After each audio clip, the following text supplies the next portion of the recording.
Hey, glad everybody's here for another episode of the Why Not podcast. This one, I think it's really one of the more important ones. If you're a military member, you should have encountered this in some capacity. So today's episode, you read the title, Warrior Mindset. So what is it? Why is it? What is it for? So let's introduce our cast of characters. We'll start at the far end of the table. How we doing? Sergeant Lowe. Again, work at the 5th Bomb Wing, CCA office. And yeah, glad to be here and discuss this topic. My name is Aaron First Class Roberts. I actually just got back from Kuwait on a quick deployment, so I'm looking forward to this. Working TMO out there was a lot of fun. I'm Senior Appleby. I'm the flight chief for deployment distribution. TMO by trade, but I'm over 4 different AFSCs. So Right on. Yeah, busy person, I'm sure. busy. So, but love it. Well, you know me. I'm the host here. I'm Staff Sergeant Miller. And the warrior mindset, people might not be familiar with it if they're not military related. So for the sake of those listeners or for people who are still early in the military, what is the warrior mindset? Can anybody tell me? It's a very subjective. Like, it depends on the person, I'd say.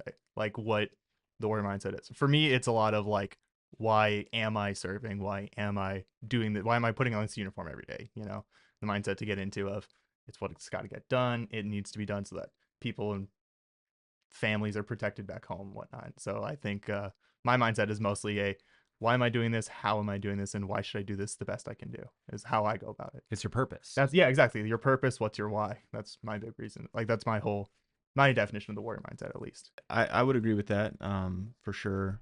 For me, I'm not going to say I'm the best with words, but I think like overcoming things, challenges in someone's life, in their workspaces, with relationships, to kind of have that disciplined mindset to overcome things and get past the hard things. I guess I kind of say that's a warrior mindset, but yeah, that's probably what I would say. Yeah. So I look at the warrior mindset like how you conduct yourself. Are you disciplined? How are you, are you resilient? Obviously, when we think about warrior mindset, I think our minds automatically go to like conflict, war, fighting. But I try to look at it as more of how you carry yourself in life. So I've deployed a few times. I've been with a lot of different people. I've deployed with the Army to Iraq. I've been to Afghanistan. And then I deployed to Sigonella. I went to war on carbs. Italy and everything. The war is ongoing, I think. Oh, yeah. But right, so every deployment though, I've had a warrior mindset. Going there, bringing my A game. Basically, it's like we have a job to do. We're gonna do what needs to be done to get the job done, no matter how many hours. Because I remember getting to Iraq, and for the first month, maybe 2 months, we didn't have a day off. Yeah. But I'll tell you now, none of us complained. None of us were mad because we understand that, hey, we're there for a purpose. But coming back here, here at home station, I try to constantly work on my warrior mindset by working on all pillars of my life: physical, mental, social, spiritual, challenging myself every day. And as David Goggins would say, treating every day like day zero. Right. Like going out there, putting in that work, because when you finally are out there being challenged and being expected to perform, yeah, you just have to go out there and you got to give it your all, no matter what. So, sorry, I know that was a lot there. No, I'm glad. I don't know, Sergeant Lowe, if you've deployed before. Not at all. It took me 9 years to deploy, so it was like a long wait for me until I finally deployed. And I went to it was a stateside deployment, but I did get to go to Qatar, and the opportunity to just finally lock in and say, all right, there's a job to do. We just have to do it. It's interesting to see like how younger folks who they didn't experience like 9/11, how they interpret that feeling of like that sense of purpose of like, hey, we need to all be here and do this thing. That's why I'm in. Yeah. 9/11 happened when I was in 7th grade. And I remember my mom sat me down. We watched as people were jumping out of the buildings. Yeah. And I asked my mom, I thought it was like a movie or something. Right. And I asked my mom, I said, what's happening? And my mom said, yeah, there's people out there, John, that hate us. They hate what we have. And then on the news, you used to see about vehicles getting blown up. You would hear the casualties from convoys and stuff. And yeah, I remember telling myself as a little kid, like, hey, I'm gonna go. I'm gonna fight in that. And I eventually finally did, and that's why when the opportunity came up to say, hey, do you want to go to Cyprus, Greece? Do you want to go to IUD, or do you want to go to Iraq?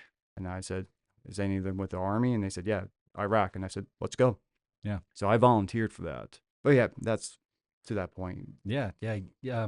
Some people were ready beforehand. Some people didn't know what a deployment was going to be like. Well, yeah, I mean, I'm kind of jumping on the 9. I was born after the fact, so Yeah. Yeah. Don't worry about it. yeah, no. We're- So I'm like, so watching, and I understand the whole Slightly judging you. slightly judging. I understand entirely, but when I went for my deployment, it was a very last minute deployment. Like Senior Alpha can confirm, like I maybe had 3 duty days to actually get ready and get out. Like Wow. because Okay. like it came down to someone else, and then it came down to someone else, and then it came down to me was what it was.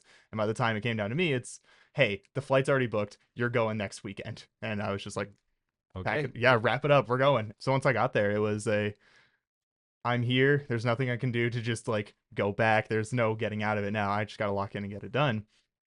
And it was a lot of like TMO is cargo movement primarily. And I'm just doing the same job I was doing here, except for whatever reason, it was kind of slower over there. Like we weren't getting as many small pieces. We're getting a lot more bigger pieces moving. I just had to make sure every day I was like, I get up, I need to make sure I have everything I need personally, mentally to make sure that I make it through this day because they're 12-hour shifts of just packaging stuff and making everything good to go and making sure I do it right and making sure I'm paying attention to that due diligence, make sure it's good to go when it goes. And there was just times where it's like, oh, why am I doing this? Yeah. You're You have to remember and remind Yeah. yourself why you do it. Yeah. And that's something that, in a deployed environment, it's easy to be like, hey, we need to have each other's backs and we need to be paying attention to what we're doing because, people's lives could be on the line. Yeah. But the warrior mindset, if I'm maintaining that throughout my military career, I'm doing that all the time, right? Mhm. So, but it just looks different when we're at home. It's not going to be do or die, but it certainly could be. If I'm a maintainer, I Well, need to make sure that I'm doing my job correctly oh, because absolutely. it is do or die. Oh yeah, love the maintainers out here. Just nothing but respect for them. Yeah. They're pulling 15-hour days oftentimes, and it's absurd. Yeah, they're doing awesome work, and I'm honestly whenever my first thought of like who is Air Force, it's maintainers. There Yeah. you go. Yeah, yeah. Appreciate what What you camera should I look into? The Yeah, that one, the the maintainers. right there, That's the yeah. one we're looking for. Yeah. Yeah, But I would also say though, right, just because we're home station, I get it, right? We're not deployed, so it's kind of harder to have that the connection to the war, to conflict, or to the operations that we do. But look back last year in November when we Minot got tasked to go to IUD, right? yeah, Yeah. IUD, where we sent our B-52s over there and they flew some missions. And as far as I know, this is unclassed. We blew up a couple of targets over there. But I remember when that whole thing kicked off, I pulled my folks in and I said, hey, we got a real world mission to do. Hmm. And I need you guys to bring your A game to move this cargo. And I will tell you now, my whole flight, I went out there. In fact, I had to force them to go home on the first Yeah, I day remember that. because they were so, just in the motion of moving that cargo, and nobody was complaining. They were smiling in cold weather. Oh, it was a blast. And probably really cold, but they were still performing. But I also look around and I see how everybody was treating each other, and kind of going to what you Yeah. were saying. Everybody had each other's back. And I think the first day I went out there, I even hey, do you have do you have gloves? You don't. Do you have a jacket? No, you don't. Do you have a hat? No. I went home and grabbed all my surplus of all the years of my stuff, went back and I gave it out to everybody. Tell you So- what, the real clutch factor that day was you going for the shop at run. That was the real clutch factor. You got a Red Bull? All right, I got you. Here's a monster for that guy. Like that was the clutch.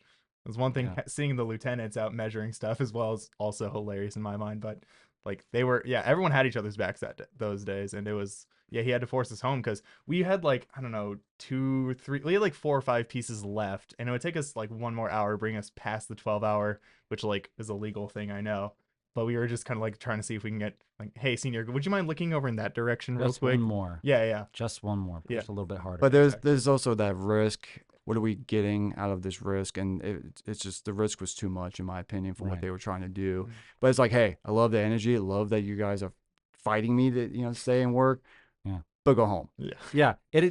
As much as you want to push and you want to get the job done, you want to get as much mission done as you can. Chief has said this a whole lot where he says 80% rule. Just give yourself an opportunity to surge when you need to. Don't be surging all the time, Mm-hmm. or you're going to be depleted when you need to finally do the job. But that comes with age and maturity, in my opinion. Yeah. Yeah. You learn it. Yeah, because like he's got energy for days. I mean, We're all out. you got energy for days too. So, yeah, some, you Some. know, not as much as I used to, but Yeah. it's definitely different from my perspective, sitting in the office all day, and but I applaud the things that you guys do, and like you said, colder weather and Yeah. all that sort of stuff. That sounds super tough. And I mean, not as bad as the maintainers and security forces. I mean, I didn't know back in the day it was bad to say like, "Hey, stay warm." I used to tell the security forces that as a young A1C, but I got told one time they're like, "Hey, that's kind of like rude to say," and I was They resent it. Yeah. and I'm like, So, "I'm sorry, I actually meant that from like the bottom of my heart." Like, Right. take care of yourself, please. You're, really Well, important here. I do want to. I do want to state something because there could be a belief that because I'm not out on the flight line, like I take pictures. I'm doing a podcast. Yeah. He The- works in an office all you know, day. Yeah. yeah, yeah. For people who aren't on the front line or on the flight line, the warrior mindset can feel like it's not even necessary for them. How do you tell them that it matters for them just like it matters for everybody else? We'll hear if y'all don't mind me jumping in. I think one of the big things is like, yeah, those jobs of being on the front lines are obviously incredibly important, and my heart and respect go out to anyone who is on those front lines like that. Hopefully I never find myself there. But the whole thing is like, with our job especially, it feels like logistics is, it needs to happen. Like you can't make something happen without the logistics to get stuff there. Like how are those troops that are on the front lines going to attack the enemy without the ammo? That ammo needs to get there somehow is the whole thing. So I need to have that mindset on the home station to make sure, like, it's more an extension rather than like an addition, I'd say. It's like an extension of the warrior mindset needs to go back into how does this happen rather than what is exactly happening in my eyes. So when we were doing our logistics job of putting, getting the warheads to the ships or to the I thought you were about jet. to say foreheads. No, I was gonna say, yeah, Warheads, not yeah. foreheads. We're the ones who are like we're not putting the warheads on the foreheads. We're giving the people the ability to put the warheads on foreheads, and that's just as important as actually doing it, I would argue. That's at least how my mindset. It's like it's definitely necessary for us because we're helping make sure this happens, and like even on the personnel side or on the admin side, like making sure that all the paperwork is in the right order. It needs to be done. It's And not something that can just be like overlooked. I was gonna say it's hard to see, our purpose sometimes with what we do because it just feels like a 9 to 5 job, Mhm. and it's really so much more than that because like you said, the paperwork that is being pushed up for wing commander signature or unit squadron signature, like that's just as important because that's what gets the people out to those deployments or TDYs to essentially sustain the mission at hand, and it's hard to see sometimes, and it's really cool when we have leadership that takes us out and shows us what everybody else does around the base, and getting that firsthand perspective of TMO or LRS firefighters, Yeah. whatever it is. We've had a couple of our execs up front take us out to the flight line and see jets and watch some of these exercises, and Yeah. it's really cool to kind of put it all in perspective. And our job is important regardless of where we're at, what we're doing. We all play a part in what the mission is, so for sure. Yeah, I reflect on this a lot. Like I don't cut off my fingers because they don't do what my eyes can do. I need every part of my body to function together. So, Yep. yeah, I mean, I think maintainers, our flyers, they are doing the mission, and that's great. But I don't think they're the whole Air Force, and I don't think you guys think Like, that either. So I mean, even if you look at like the percentages of it, honestly, the maintainers are at a minority technically with the percent. It's the biggest AFSC with aircraft right, maintenance, but if you look at specific shred outs, like even collectively, I think they add up to about 20% or something like that yeah, of the Air Force because of how much goes into LRS, how much goes into personnel, how much goes into security forces, nuclear missiles, and things like that. It's just it has to be a whole. It can't be like a piece. right, yeah. We're a system. Yeah. Yeah, we're a military. So if your job exists in the military, there's a purpose for your job that contributes to our success, our victory, generating sorties, putting bombs on targets, maintaining our readiness with our missile systems. I mean, we all have a part of it. And, to the effect of, trying to explain to my airman, why is your job important? What? Uh, and first thing for me is me as a senior leader to make sure that I explain to him, this is what you're contributing to. This is what you're doing. But not just explaining, but also showing, giving them the opportunities where, hey, go see the Mavs, go see, have them talk about what they do, talking to Intel and seeing if they can come out and do like a secret briefing on China or some mission that just occurred. And like my commander for the LRS, he did one for the Spartan Shield that we did back in November. He had Intel come down and talk about a little bit of what we did over there. Yeah. Not, but I'll stop there as Yeah. far as Yeah, yeah. I got you on the cutoff. Like, Yeah. I think that's one of the most important things because we can all sit up here and say, your job is important, you matter. But it's about making that person believe it themselves. for them to see the actual action, like the actual impact. mhm. And they hear about, and maybe show news clippings of, of our adversaries and what they're saying and stuff. I think that's the important thing. As you say, I can't just say public affairs, you're important. You tell people what other people do. I mean, maybe for you it's a little easier because you actually kind of see. Well, yeah, now I'm bought in and I feel like but yeah, the fact, whenever I find out that there are adversary news organizations that are Mhm. talking about what we do here at Minot, Mhm. that feels really cool. And they use the imagery that we shot. That's extra cool because now, well, I mean, I don't want to, be part of their propaganda machine, but I know that their government is thinking about us Mhm. and their people are thinking about us and that we're doing our job. So I'm glad that I get to be part of that and that we're all playing that role in making us look like, the 2/3 of the nuclear triad base that Oh we yeah. are.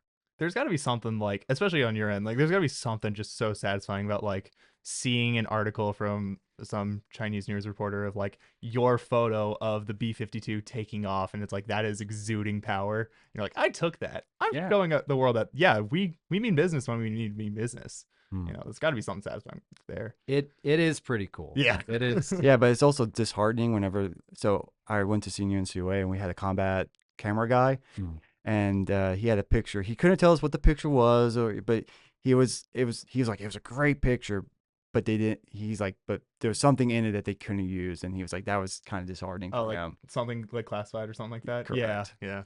Yeah, that stuff happens all the time with us, and maybe it's a little bit of our creative brain getting in the way of. Mhm. But yeah, I mean, even generally, we have to take photos so that leadership knows what's happening.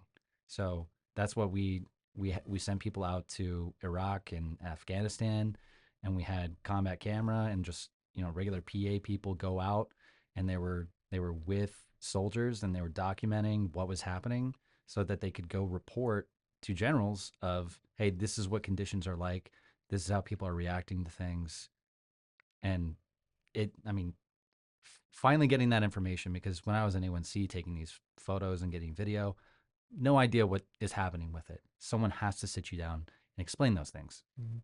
and let you know that your job matters so that you believe it too. And last thing I'll say is, as a senior leader, is also exposing our troops to those. If there's an opportunity for our troops to see, for example, when I was at Spangolm, we were, I forget where, but I was part of a team where I was able to fly on a helicopter and watch our A-10s actually do, bomb runs. Mm. That was cool. Because I remember I was out there in the field with, I think it was in Czech Republic, Czech, and this guy came up and he handed me night vision goggles, and I put them on, and he's like, "Look up here," and I looked, and I could see the A-10 and the lasers and all this stuff, and having to do the strafe runs, and that was a kind of a cool experience for me to be like, okay, cool. So when I moved the A-10s over here to conduct these exercises, that's what I'm contributing to. Yeah. So, but it was my boss who said, "Hey, John, you're going to go on this mission. You're going to go do X, Y, and Z." Yeah.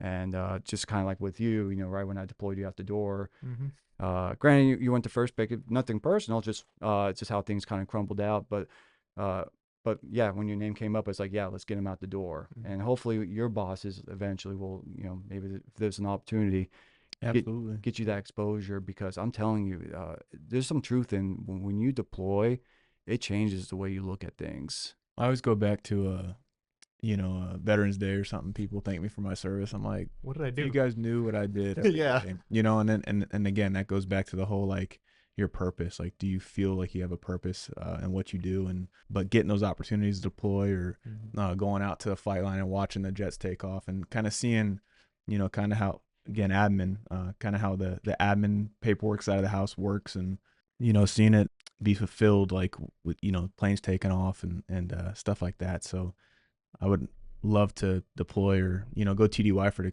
extended amount of time to just get that experience and growth under my belt, and kind of see more of the mission from a different lens. So Yeah. I absolutely agree, sir. It's on the record. Yeah, it's But- on the record. and- Send him out here. I'm ready. But don't My ever, wife might not but be. don't ever discount what you do, man. Yeah. I mean, at the end of the day, we all took an oath. We all joined the service. We all went, through basic training, tech school. Absolutely. We've all had our challenges as far as what the military life is, because it does. It's hard to explain, but we go through a lot of. I mean, everybody goes through challenges, but in the military, there's additional challenges that we put it, that's put onto our spouses, that's on our families, in probably not in the sexiest locations, like, I don't know, Minot. But honestly, I think Minot's a great place. And I'm not just saying that because I'm here. I'm saying that because it gets a bad rep, in my opinion. It really does. Yeah. I agree with And that. so part of that warrior mindset, though, was when I got this assignment. Am I gonna lie and say I wasn't like that? I was ecstatic when I first heard. No, I was mad because I wanted to be a shirt. And I made senior, and they're like, "Hey, you're back in TMO. Hey, you're not going to Little Rock. You're going to Minot." And at first, I was definitely mad, but then I said, you know what? Nothing's changed. I'm going to take care of airmen. I'm going to keep leading, and I'm going to keep killing it. So one thing I want to ask everyone is, what do you do to hone your warrior mindset? How do you achieve that and focus yourself so that you can be prepared? Is it like a switch, or what do you do in your regular life to be ready? I have 4 rules that I live by. 3, but it's gone up to 4. First rule: give 100% in everything you do and take pride in it. And when I say 100%, I mean that's really of what you're capable of doing. And you don't know what you don't know. So if you make a mistake, it's not that you didn't give 100%, it's that you didn't know something. And now what used to be your 100% was really, is now your new 90. But now that you know that new thing, you can give 100. And when you take pride in it, when you put your name on it, if you see my name on it, hopefully I do such a good work that you'll be like, oh, John touched it, it's good. The second rule is don't get comfortable. We unfortunately live in a society where we want to be comfortable. Mediocre's okay. And I'm going to tell you now, it's not. Work hard, go to school. Yeah, you're going to miss the parties. You're going to have less time with, whatever. But you're improving yourself. Take on that volunteer opportunity. That, yeah, it might be hard, but you'll learn so much from it. Do a podcast for the first time. It's Yeah. different, but don't get comfortable, in my opinion. Always push yourself. I mean, last night I did the Rock in the Rain Yeah. with Oh. the security forces from 10 to 11 in that. Yeah. So, but hey, I went out there and I had a good time. Oh yeah. Build and maintain positive relationships. This is the new rule I've added recently, and that's because no one's self-made. You cannot be the best warrior you can be without having positive people around you who want the best for you, who say, hey, John, you did that wrong, and let me help you improve. And then also maintaining that positive relationships, because it's important. If you have a bunch of negative people around you, it's going to tear you down. And then the last rule is rarely say no. The rule used to be never say no. But I got to a point as a staff sergeant where I burned myself out to where I couldn't give 100% anymore, to where I was getting comfortable with always saying, yes, I can do that, and not saying, no, I can't. And so that it went against all the other rules. And now with the maintaining building positive relationships, sometimes telling people, hey, you know what? You're not going to be like that around me. It's not okay. Right. So that's how all these rules tie in together for me. And that's what helps me maintain my warrior mindset. Does anybody else have a version of that? Like, how do you hone your warrior mindset? Mine might not be nearly as nuanced and in detail, but my warrior mindset has always been like, even as far back as like before I joined the military, not exactly a warrior mindset, but more of like a like job mindset of like, let's get this done right, is two things. And it's always you need to see the whole picture before you understand your small part in that picture. So it'd be like, say this, I was working food service before, and it's like, hold on, we're all orders behind, what's going on? I have to take a step back and look, okay, this section is having trouble. Now that I know that this section is having trouble, I can go in and help this and fix it up.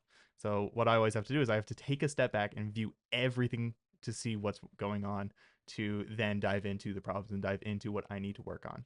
Mm. Has always been my thing. And I've been taking that ever since. And I know I said two things, but I kind of divulged into one thing. So Yeah, you know what? It ultimately it becomes the warrior mindset. yeah, Right? exactly. Yeah, the warrior mindset is an umbrella and plenty of things fall underneath it. And for me, it's always making sure you have a good idea of everything going on before you try and make a decision on the one thing. So, Yeah, I was gonna say, Senior Appleby, I love your four rules for sure. Gonna have to use those. Yeah. I actually teach it. So for the top three, I do a warrior mindset course. Fortunately, the last one I did, no one came, but the one I did before that, because I think I called it warrior mindset, and the second time I called it like 4 rules for success or something, because I feel a little uncomfortable talking to security forces about warrior mindset. But yeah, It's not to say that I haven't done things that maybe they haven't done, and vice versa. It's just, yeah. connotation to it, isn't there? Because I think people come to my class with the expectation of talking about war and conflict, where that's not my mindset on what the warrior mindset. It's like an art. It's not a science. Yeah. Art means it's never perfect. It's never, there's no 1 + 1 = 2. It's a constant, because these rules, as I mentioned, they have changed so much over my years because I'm mature. I've seen what works and what doesn't work. I've failed a lot. And as I tell my folks, I expect one thing, especially from my new airmen: make mistakes. I say other words, but Absolutely. they make mistakes. But here's the thing: when you make a mistake, own your mistake, fix your mistake, and learn from your mistake, so that when you get up to my 17 and a half years of 9,999 mistakes I've made almost every mistake in the book. That people think I walk on water sometimes. That's really not the case. It's because I made so many mistakes prior. Because as the warrior mindset is you cannot be afraid of failing. And the warrior mindset is also not a comfortable thing to practice. Sorry, I'm getting back on my soapbox here, but You good, sir. but no, that's truly how being having that warrior mindset is not being afraid of failing, not being afraid of trying, not being afraid of just what comes. And that's why I wanted to do this with Right. all of you, because this is what I've learned over my years. So if I can give any nuggets out, especially if someone's watching this and they say, "Oh, you know what? I like that. I'm going to apply that to my life." Awesome. Then I've improved the Air Force 0.0001%. Absolutely. So yeah. Yeah. Yeah, I appreciate that. And for me, I was gonna say, to add on to your list, I grew up, and every morning when I was heading to school, my mom would always say, keep your last name proud, and kind of tie that into, having the mindset that I have. And always trying to, and maybe maybe it's a flaw of mine. I care too much about what people think about me, but I always try to give it, like you said, your 100%, and even more so every day, and just leaving it all on the table, because I want to provide good work, and I want to provide the thought that this guy's reliable. I can go to him and I can get what I need, and When I see your name on a document, I know it's done right. Yeah. correct. And Yeah. I don't that's need a a good double, feeling for triple me. check. I can Yeah. almost just say, if I don't have the time, I could be like, you know what? Nah, I just trust him. Yeah, he's push it. got that. But to also have that humble mindset to go along with that, like I don't, I do it to satisfy my needs, but I also want to provide people with what they need, and I want to I want to give the right product to them in a timely manner. But I would add that to your list of 4 rules now, and no, I appreciate you sharing that. I will try to work that into my set of tools. So in my number lifestyle. 5 is now keep your last name. Well, that's for me. Yeah. That's for Yeah. me. No, write it down. Write it You down. know, that- And that's the thing about my rules is you plug and play them. Yeah. So because Absolutely. that's what works for me. But like I said, it's an art. My rules is also a kind of a painting of me, Mhm. Absolutely. of and sometimes even uh, I was a very weak person when I joined the military. Very, like, I was just weak in all pillars of my life. Uh, I really thought I was stupid. I knew I was weak. I was afraid of fighting someone. I mean, yeah, I wanted to go and be part of the war, but at the same time, no, I was afraid of death even. And I'm still scared of death, but that's a whole different discussion we can have. That's a different Yeah. podcast A altogether. warrior's death. Yeah. How do we achieve it? I'm Nah, honor guarding on that one. Valhalla. Yeah. But eventually in the military, there was a turning point that came from me, and maybe we all can talk about that turning point. And that was I. So I mentioned about my one rule about how I always said yes, or I didn't say no, and how that burnt me out. Well, I went down a very dark path. I'm not going to go into the details. I'm just going to say that I almost made a very bad decision. Mm. And that's when I realized I had to relook at my rules. I had to relook at my life. I had to kind of relook at just everything. That's when I realized I'm surrounded by people who were negative. Oh, you're just doing that because you're just kissing their butt. Oh, you're just so many negative things. I've just cool, cut them out. I got it. And luckily I had a new assignment to go work postal duty. So I got out of my job. And when I got there, I was still kind of broken in a way because I'm still like trying to figure myself out. And then I picked up jujitsu. And I'm telling pick up a martial arts. That will teach you so much because you go into jiu-jitsu, and I learned a lot about myself. Jiu-jitsu teaches you a lot of things about, that can really apply to your personal life. I'm not trying to sell it right now. I'm just trying to, It's uncomfortable. It's an uncomfortable sport, and Oh, yeah. I've done it before. But and you fail a lot. yeah, you're. There's always a bigger fish. Oh, you want to talk Yeah. about a failing sport? Let's talk diving. That's my sport. Oh, Oh yeah, diving. yeah, falling off 10-meter platforms and landing parallel with water. Oh yeah, that's a Ouch. failure sport right there. But I tell you what, once you smack the water a couple times, you learn not to do that again. Yep. Yeah. Yeah, being uncomfortable, and I think this is what we talked about earlier, is Yeah. that you're going to be uncomfortable, but you push through, and you learn to master that feeling of being uncomfortable, that it doesn't have to affect you as much, and you learn not to get into those uncomfortable situations. Mm-hmm. And Or that if you're put into it, you're comfortable being uncomfortable. Yeah. I have rolled with people who are newer to the sport where I'm like, you can have my back. And they look at me like I'm nuts. Like, what do you mean I can have you back? And I'm like, yeah, just take my back, dude. Because I'm comfortable, because I know myself well enough that I can defend myself. right. And that translates into life. Kind of like I said, jiu-jitsu can kind of teach you a lot about yourself. That after you've dealt with so much, that when something does come up, you're like, okay, it is what it is.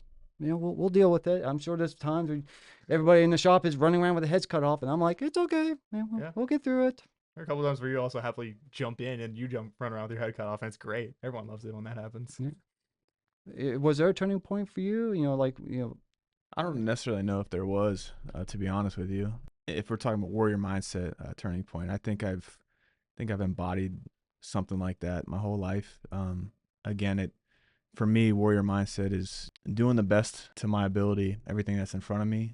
Sometimes the challenges are, hard and tough, and kind of take a second or a breather to kind of regroup and see how I can face it. I think growing up playing sports, like you guys are talking about, like I think playing sports is it was a huge help for me to, face those challenges and understand challenges come and challenges go, and you get past them, and it's got to be hard for folks that don't have that type of structure growing up and get that firsthand experience with challenge, competition, facing a bigger guy, trying to wrestle him, take him down, or excuse me, not wrestle, but It's fine. It's all the same. It's pretty close. Yeah. yeah, Putting hands on each other. Maybe not the same no uniform, offense, but but yeah, absolutely. I just playing sports has helped. Like that was I guess a turning point, like, or a genesis of my mindset.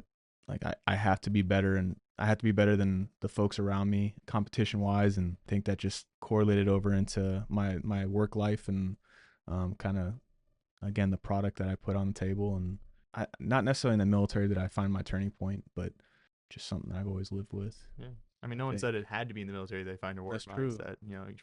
There are warriors like even in the civilians. There's warriors out there that That's are true. pressing and doing their job better than most, and it's again all respect to them. Like, Well, one final observation that I wanted to make was that at no point here have we talked about the warrior mindset means that we're going to go out and be violent with people.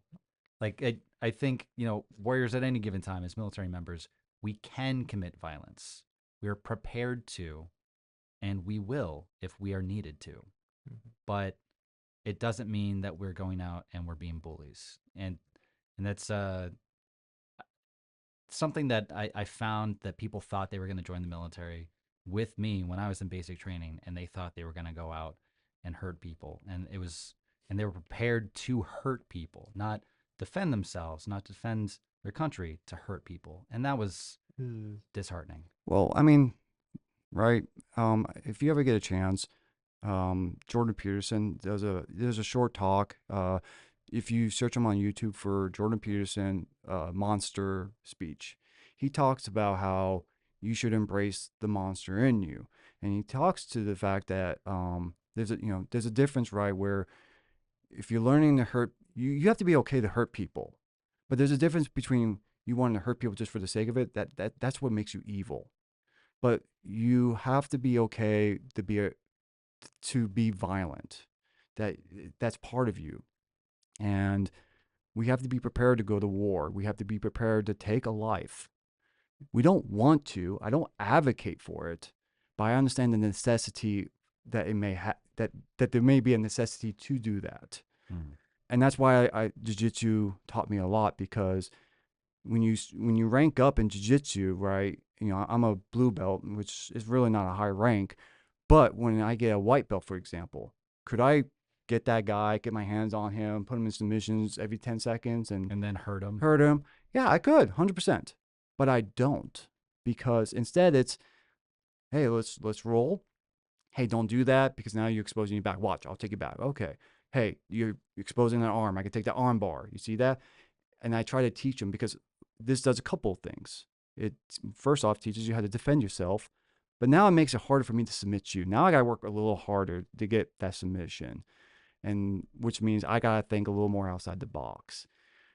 That's the difference between someone that wants to help mentor you into a better person and someone who just wants to hurt. And trust me, in the jiu-jitsu world, there are people that want to hurt you. I stay away from those people. unsportsmanlike conduct is not very fun. I mean, Yeah. and in playing sports, right? Like I'm sure do things that I'm sorry. What sport did you play? I mean, football, baseball, softball, basketball. I mean, Full gambit. Yeah, Any- a little bit of anything with everything. a ball. So, that- but flying. so like I went to a basketball game and I watched these kids like yanking on the jerseys, little kids tossing them around, and it's like, well, that's uncalled for, and grabbing the helmet in football. It's almost equivalent of like you rolling with somebody and they're you could tell the difference between they're trying to hurt you, Right. because I've had people in arm bars where I could tell the second I start pulling, you're gonna start tapping. So what I do is once I feel that break of the arm, I'm like, okay, I'm slow, tap tap tap, and then I let go. Yeah. So Because you're not trying to hurt them. No, no, I mean it's because it's a respect. You have Yeah. to go to work tomorrow. I do. No, it's tomorrow Saturday. Well, okay, but you Actually, no. Now Oh, you no. are going to work. My flight chief says it. All right.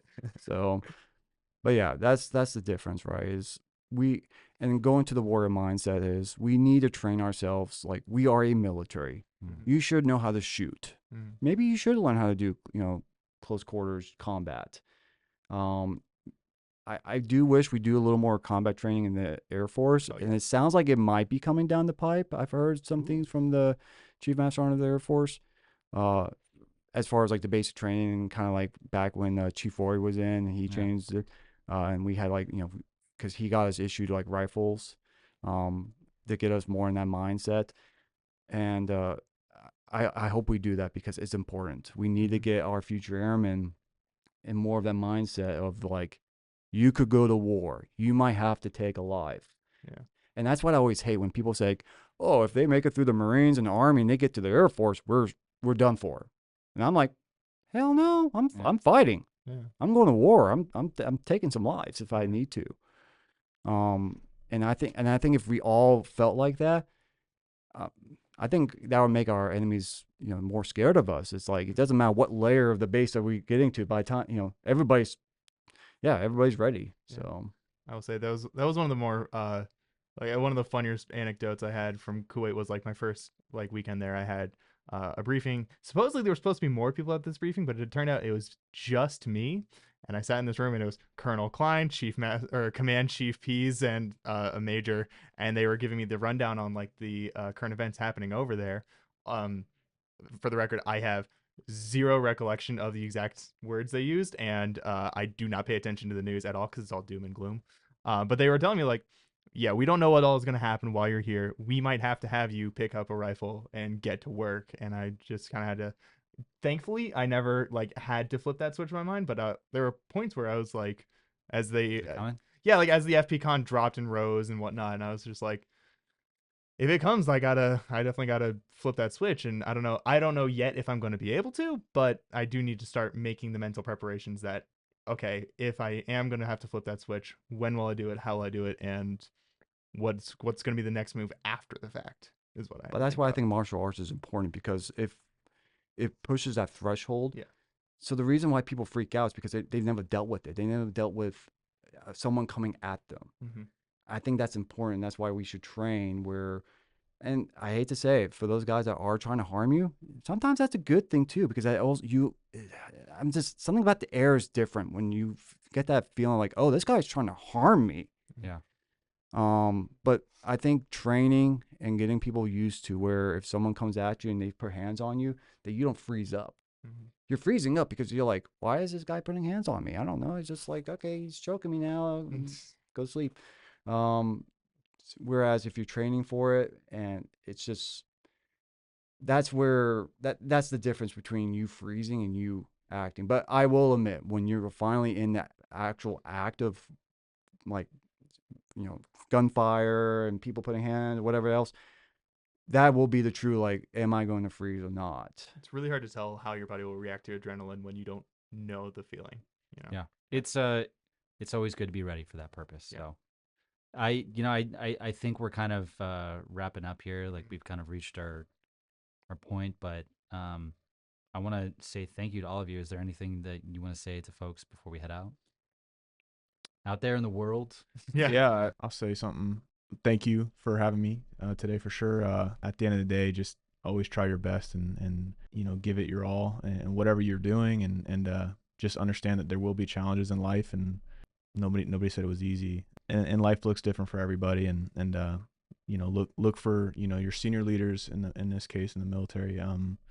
Look out for your peers to create those connections and bonds and those relationships so that you can work through those tough times and those tough things, and 9 times out of 10 you're probably not the only one going through that, and stay positive for sure, but just always trying to give it your best and your all. I will also say thank you so much for having me. It's course. great to be here. But to the people, to the listeners, to the watchers, to anyone who is like coming up to Minot or has orders and is like being sent up to Minot, first of all, just listen to the rest of this podcast. Wonderful people, wonderful production value, always going to help you. But just don't let an assignment make or break your career. Don't let the connotations of Minot get in the way of what you can make Minot out to be, as well. I'll say.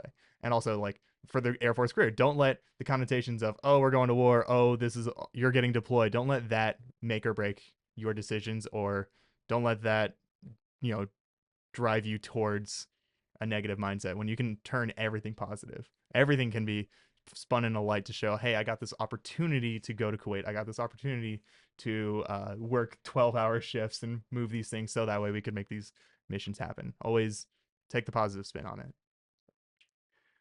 Um, thank you for having me. Yeah. Like everybody else. I would just say to the listeners, if you ever feel like you don't matter as far as like your job, if you feel like you're not contributing, I would strongly say talk to your leaders. And if because if everybody around you is saying that, I hate to say it, you're probably surrounded with the wrong people, and you need to go find new people to talk to. If you're in the military and your job exists, your job matters. And you don't need to be security forces, TACP, combat controller to be contributing to the fight. Everybody, we need our services. We need our public affairs. We need our CSS. We need just everybody doing their part. And I would also say, don't be afraid to take on new things. Don't be afraid to cross train. Don't be afraid to go into the unknown, because that was my biggest thing is coming into the Air Force. I didn't know what I was getting into. For all I know, I was going to get in, go to war, maybe get killed. I don't know. I was scared.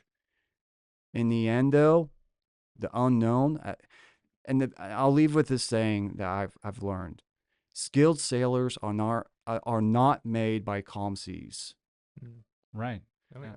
And I know for in the Navy that'd be a perfect saying. I don't have one for an airplane, but Perfect airmen aren't made in Clear comfortable, skies, clear like- skies.